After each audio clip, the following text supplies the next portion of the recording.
नमस्कार। कार्यक्रम आंखें में आपका स्वागत है। आज के इस अंक में हम आपको ले चलेंगे खंडहरों का शहर राजनगर, जहां वास्तुशिल्प का अनुपम प्रयोग और नक्काशी उत्कृष्ट एवं अतुलनीय है। साथ ही आपको दर्शन कराएंगे ऐसे मंदिर का जहां महिला पंडित कराती हैं पूजा। स्वप्न नगरी के नाम से प्रख्यात राजनगर के ऐतिहासिक राज परिसर आज बर्बादी के गर्त के मुहाने पर पहुंच गया है। रख रखाव एवं देखभाल के अभाव में ध्वस्त हो रहे यह परिसर आज अपना अस्तित्व बचाने के लिए उद्धारक का बाट जो रहा है।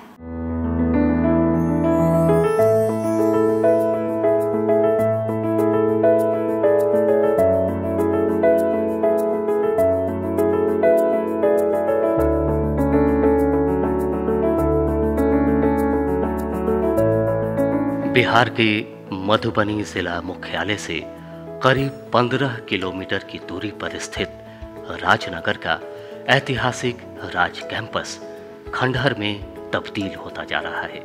ये कैंपस राज्य सरकार की अनदेखी के कारण उपेक्षित पड़ा हुआ है। यहाँ के महल और मंदिर स्थापत्य कला के अद्भुत मिसाल पेश करते हैं। दीवारों पर की गई नक्काशी, कलाकारी और कलाकृति देखकर आप दंग रह जाएंगे। राज कैंपस में बने सभी महल और मंदिर अपनी भव्यता और खूबसूरती की दृष्टि से अद्भुत हैं। यहाँ के भव्य मंदिर और महल पर्यटकों को अपनी ओर खींच लेते हैं। भव्यता और वैभव की झलक आप यहाँ की दीवार, मेहराब, गुंबद से लेकर मूर्ति तक में देख सकते हैं। यहाँ के शिल्प और कलाकृति में आपको मिथिला पेंटिंग के साथ देशी विदेशी दोनों शैली का अनुपम समागम देखने को मिलेगा। मिथिला की कला संस्कृति में मछली एक विशेष स्थान रहा है। मछली के साथ यहाँ के लोग हाथी को भी शुभ मानते हैं। हाथी को शुभ होने के साथ राजसी वैभव और शान का प्रतीक भी माना जाता है। ये हाथी घर के नाम से यह जाना जाता है। ये यहाँ के कल्चर का यह अनुभूति थी। ये सुप्रसिद्ध इनके समकालीन पूरे हिंदुस्तान में इनके समकालीन तंत्र विद्या महाराज रामेश्वर सिंह तंत्र विद्या कामाख्या शक्तिपीठ के सिद्धस्थ लोग थे और उनकी कल्पना थी कि यह एक ऐसी सुंदर नगरी बनाया जाए जो राजनगर का उन्हीं का नामकरण किया हुआ है।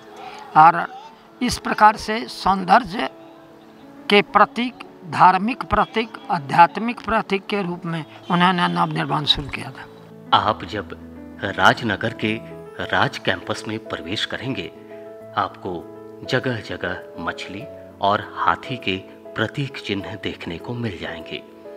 एक महल तो हाथी की विशाल मूर्ति की पीठ पर ही बनाया गया है। इसके पास बने नौलखा पैलेस का तो अब कुछ ही हिस्सा बचा है।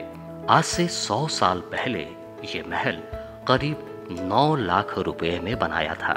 हालांकि ये एक तरह से आपको बाहुबली फिल्म की भव्यता का झलक प्रदान करते हैं, लेकिन अब ये ढहने के कगार पर हैं। बताया जाता है कि यहाँ के महाराज को तंत्र मंत्र में विशेष लगाव था। इसी के कारण उन्होंने इस राज कैंपस में तंत्र विद्या के आधार पर देवी देवताओं के 11 मंदिर बनाए थे। यहाँ स्थित काली मंदिर के बारे में कहा जाता है कि महाराजा रामेश्वर सिंह ने अपनी तंत्र साधना की पूर्णाहुति के बाद इसकी स्थापना की थी और काली माता का ये रूप देश में कहीं और देखने को नहीं मिलता। काली मंदिर के अलावा इस राज कैंपस में दुर्गा मंदिर, कामाख्या मंदिर, गिरजा मंदिर और महादेव मंदिर भी हैं। बगल में कामाख्या मंदिर है, जहाँ तंत्र शास्त्र के दुर्लभ यंत्र अभी दीवार पर उकेरे गए हुए हैं। यहाँ संगमरमर की काली मंदिर, जिसमें दुर्गा मंदिर 1934 के भूकंप के बाद शिफ्ट कर लिया गया और वह महाराजा का अस्थाई आवास नौलखा मंदिर के नाम से प्रसिद्ध था और वहाँ उनका आवास भी था और इनका ऑफिस का भी संचालन होता था। यहाँ आपको आध्यात्म और वैदिक कला के संगम देखने को मिलेंगे। आपको इस कैंपस के चारों ओर मंदिर के दर्शन होंगे। खंडहर में तब्दील हो रहे राजनगर के इस राज्य कैंपस का निर्माण महाराजा रामेश्वर सिंह ने अपने लिए किया था, लेकिन अपने बड़े भाई महाराजा लक्ष्मेश्वर सिंह के निधन के बाद वे दरभंगा चले गए। बताया जाता है कि राजनगर के इस भव्य पैलेस को बनाने के लिए ब्रिटिश आर्किटेक्चर M.A. कोर्नी की सेवा ली गई थी और देश में सबसे पहले सीमेंट का इस्तेमाल यहीं राज पैलेस के भवन निर्माण में हुआ था।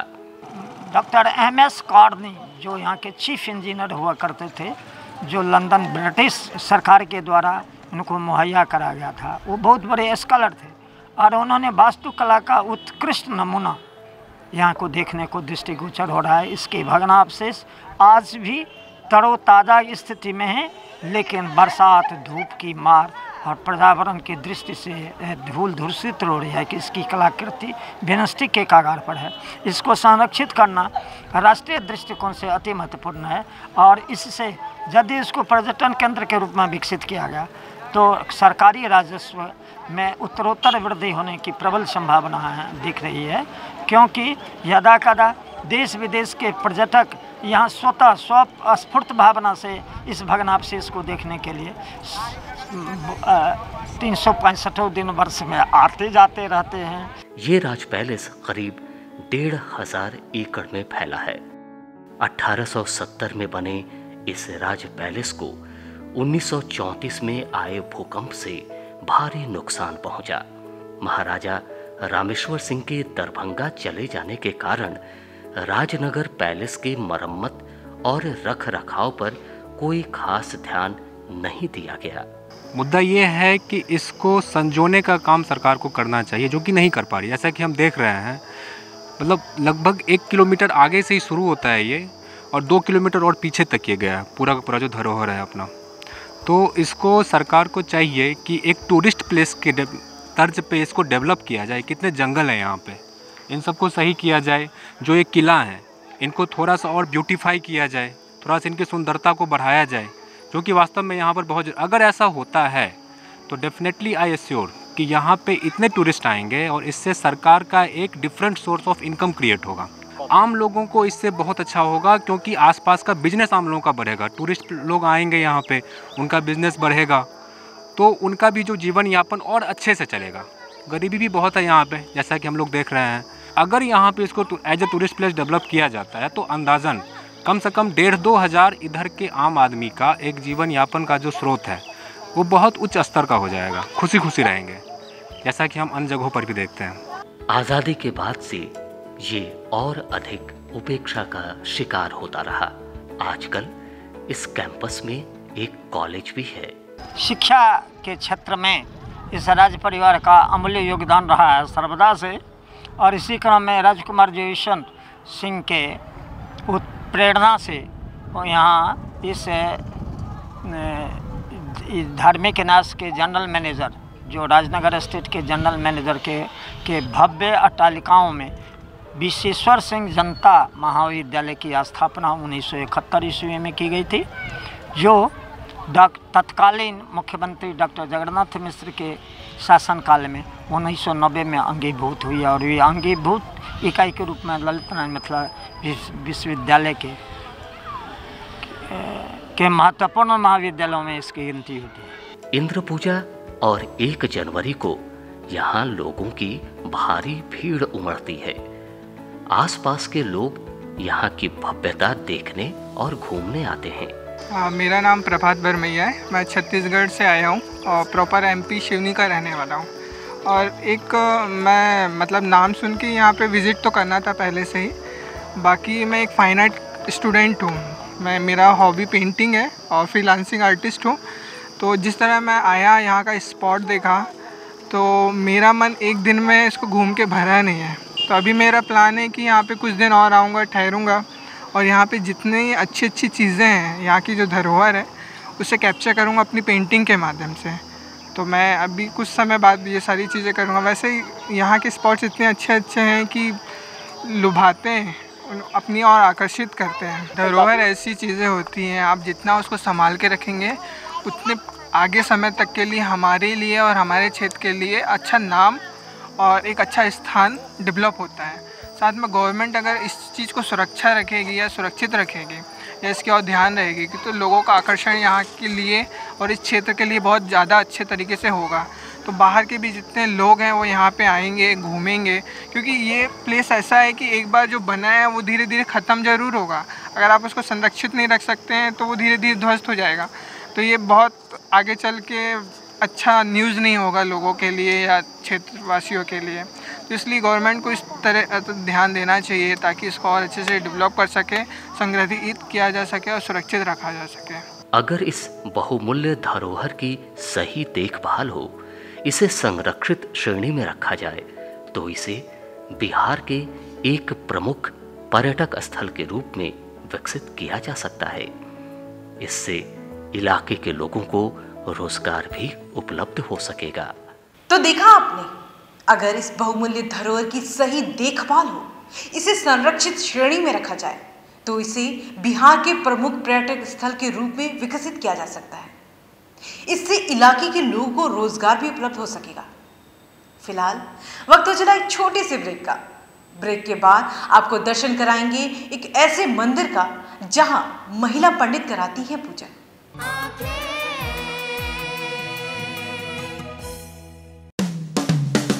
Lohia Nagar Mount Carmel High school एक ऐसा स्कूल जहां उपलब्ध है हाईटेक क्लास की facility, upgraded library, smart class facility, lab and computer class की फैसिलिटी के साथ हॉर्स राइडिंग की भी सुविधा। इसके अलावा बच्चों के खेलने के साथ आने जाने की भी सुविधा। एडवांस सुविधाओं से लैस Lohia Nagar Mount Carmel High School, Gayatri Mandir road, Kankarbagh, Patna. आपके रक्त की एक बूंद किसी की जिंदगी बचा सकती है, तो आइए हम सब मिलकर रक्तदान करें। रक्तदान महादान, जनहित में जारी। ज्ञानस्थली हाई स्कूल, जहां दी जाती है हाईटेक क्लास की फैसिलिटीज, खेलने की सुविधा, स्मार्ट क्लास की सुविधा, लेटेस्ट किताबों वाली लाइब्रेरी की सुविधा, लैब की सुविधा, बच्चों के लिए कंप्यूटर क्लासेस की सुविधा, साथ ही आने जाने की facilities. Gyansthali high school, Alamganj, Patna.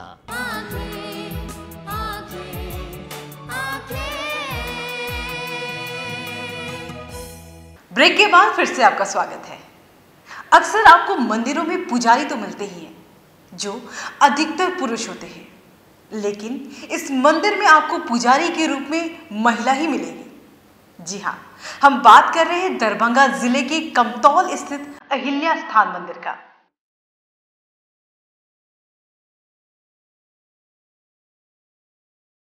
Bharat में कई ऐसे सिद्धपीठ मंदिर हैं जहां जाकर इंसान को मानसिक शांति और जीवन में आ रही समस्याओं का समाधान मिलता है। जी हाँ, हम आपको बता रहे हैं अहिल्या स्थान के बारे में। अहिल्या स्थान एक प्रसिद्ध ऐतिहासिक स्थल है। ये दरभंगा जिला के कमतौल रेलवे स्टेशन से लगभग 3 किलोमीटर दूरी पर अवस्थित है। पौराणिक कथा के अनुसार महर्षि गौतम की धर्मपत्नी देवी अहिल्या प्रसंगवश अपने पति के श्राप के कारण शिलाखंड में परिवर्तित हो गई थी। भगवान श्री राम की चरण धूलि के स्पर्श से उनका उद्धार हुआ। इस मंदिर का ऐतिहासिक महत्व काफी है, क्योंकि ऐसा माना जाता है ये मंदिर गौतम ऋषि की पत्नी अहिल्या का है। इस बात का जिक्र रामायण में भी मिलता है। जिस समय पूरा वीरान था, जंगल था, यहाँ कोई प्राणी, कोई जीव नहीं पाया जाता था, उस समय भगवान आकर के माँ अहिल्या का उद्धार किए। तब से यहाँ जनजीवन बसने लगा है, रहने लगा है। और इस जगह का प्रमाण आपको ब्रह्मवैवर्त पुराण और वाल्मीकि रामायण का अध्ययन करेंगे, उसमें अहिल्या उद्धार का जो प्रसंग है उसमें आपको इस जगह का प्रमाण मिल जाएगा। रामायण की कहानी के अनुसार जब प्रभु राम भ्रमण करते हुए जनकपुर की ओर जा रहे थे, तब उन्हें रास्ते में एक पत्थर दिखा और उस पत्थर पर उनका पैर पड़ते ही ये पत्थर अहिल्या के रूप में आ गया। अहिल्या अपने पति ऋषि गौतम के श्राप की वजह से पत्थर में बदल गई थी। यहाँ 17,000 वर्ष पहले गौतम ऋषि अपनी पत्नी माहिल्या के साथ और 2 बच्चों के साथ यहाँ निवास करते थे, अंजनी माता पुत्री और शतानंजी पुत्र के साथ। उसी बीच इंद्र के साथ यहाँ माहिल्या के साथ छल किया गया, जिसके परिणाम स्वरूप गौतम ऋषि अपनी पत्नी को पाषाण होने का श्राप दे दिए। श्राप देने के बाद जब उनका क्रोध शांत हुआ तो माहिल्या कही, जो मैं तो निष्पाप हूँ, आप हमको श्राप दे दिए, फिर उद्धार होने का कोई उपाय बतलाइए। तब गौतम ऋषि ने कहा, जो भगवान राम जब मिथिला जाएंगे अपने गुरुदेव के साथ, अपने भाई के साथ, उसी समय अपना चरण रज देंगे तो आपका उद्धार होगा। दरभंगा जिला के लिए ये स्थान एक प्रसिद्ध धार्मिक पर्यटन स्थल है, जिसे रामायण सर्किट से जुड़ने का भी गौरव प्राप्त है। हर साल हजारों भक्तों की भीड़ इस मंदिर को देखने के लिए यहाँ आती है। जिस व्यक्ति के शरीर में अहिला होता है, वे रामनवमी के दिन अहिल्या स्थान कुंड में स्नान कर अपने कंधे पर बैंगन का भार लेकर मंदिर आते हैं और बैंगन का भार चढ़ाते हैं तो उन्हें अहिला रोग से मुक्ति मिलती है। बैगन के भार को फुंसरी भ जाए न तो माइन दे से माता हमरा छूट जाए तो हम बैगन के भार चढ़ाए, वही से लोग चढ़ाब अबै बैगन के भार। कतनो दवाई करबै तो नहीं छूटत, आ भार माइन देबै तो छूट जाए। अहिला इंसान के शरीर के किसी भी बाहरी हिस्से में हो जाता है जो देखने में मत्स्य जैसा लगता है। लोग मनौती मानते हैं, कोई मनौती पूर्ति होती है तो बैगन का भार और प्रसाद यहाँ चढ़ाते हैं। वैसे साल में 2 बार, आश्विन में और चैत में, यहाँ दुर्गा पूजा के शुभ अवसर पर मांग खोइछा भी माता को भराता है। यहाँ 5 देवियों का पूजा होता है, अहिल्या, द्रौपदी, तारा, कुंती, मंदोदरी। इसी 5 कन्या का यहाँ पूजा अर्चना भी होता है। और इसके बगल में जो कुंड देख रहे हैं, ये अहिल्या कुंड के नाम से ही प्रचलित है। इसमें 7 कुंड सप्तऋषि के नाम से खुदाया गया था, जो इस तालाब को कभी सूखने नहीं देता है और इसमें स्नान करने से चर्म रोग आदि भी ठीक हो जाते हैं। ऐसा कहते हैं ये मंदिर त्रेता युग का है। अक्सर आपको मंदिर में पुजारी तो मिलते ही हैं जो अधिकतर पुरुष होते हैं, लेकिन इस मंदिर में आपको पुजारी के रूप में महिला मिलेगी। यहाँ पर कई सालों से महिला पुजारी की परंपरा रही है, वे ही यहाँ पर पूजा करवाती हैं। भारत ही नहीं, नेपाल से भी हजारों भक्त इस मंदिर के दर्शन के लिए पहुंचते हैं। रामायण में वर्णित कथा के अनुसार राम और लक्ष्मण ऋषि विश्वामित्र के साथ जनकपुर जाने के क्रम में उन्होंने एक उपवन में एक निर्जन स्थान देखा।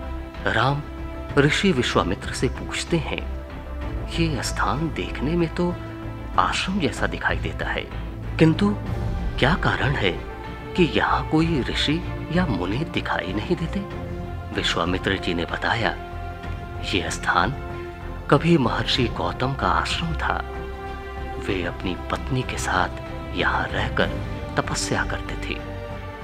माता अहिल्या इतनी सुंदर थी कि उनके रूप की चर्चा तीनों लोक में थी। जब ये बात देवराज इंद्र को पता चली तो वो उनके प्रति आकर्षित हो गए। एक दिन जब गौतम ऋषि आश्रम के बाहर गए हुए थे तो उनकी अनुपस्थिति में इंद्र ने गौतम ऋषि के वेश में आकर अहिल्या से प्रणय याचना की। लेकिन जब गौतम ऋषि अपनी कुटिया में लौटे तो अपने ही स्वरूप को देखकर चौंक गए। गौतम ऋषि की दृष्टि इंद्र पर पड़ी, जो उन्हीं का वेश धारण किए हुए था। वे सब कुछ समझ गए और उन्होंने इंद्र को श्राप दे दिया। इसके बाद उन्होंने अपनी पत्नी को श्राप दिया कि तू हजारों वर्षों तक केवल हवा पीकर कष्ट उठाती हुई यहाँ राख में पाषाण बनी पड़ी रहे। त्रेता युग में भगवान विष्णु श्री राम के रूप में अवतार लेंगे और वनवास के दौरान तुम्हें स्पर्श करेंगे। उनके स्पर्श से ही तुम्हारा पाप धुलेगा और तुम वापस अपने स्त्री रूप में आ जाओगी। यह कहकर गौतम ऋषि इस आश्रम को छोड़कर हिमालय पर जाकर तपस्या करने लगे। इसलिए विश्वामित्र जी ने कहा, हे राम, अब तुम आश्रम के अंदर जाकर अहिल्या का उद्धार करो। और जैसे ही श्री राम ने अहिल्या के पाषाण रूप को छुआ, अहिल्या शाप मुक्त हो गई। इस मंदिर परिसर में श्री राम जानकी की विशाल मंदिर भी है। दीवारों पर की गई नक्काशी, कलाकारी और कलाकृति देखकर आप दंग रह जाएंगे।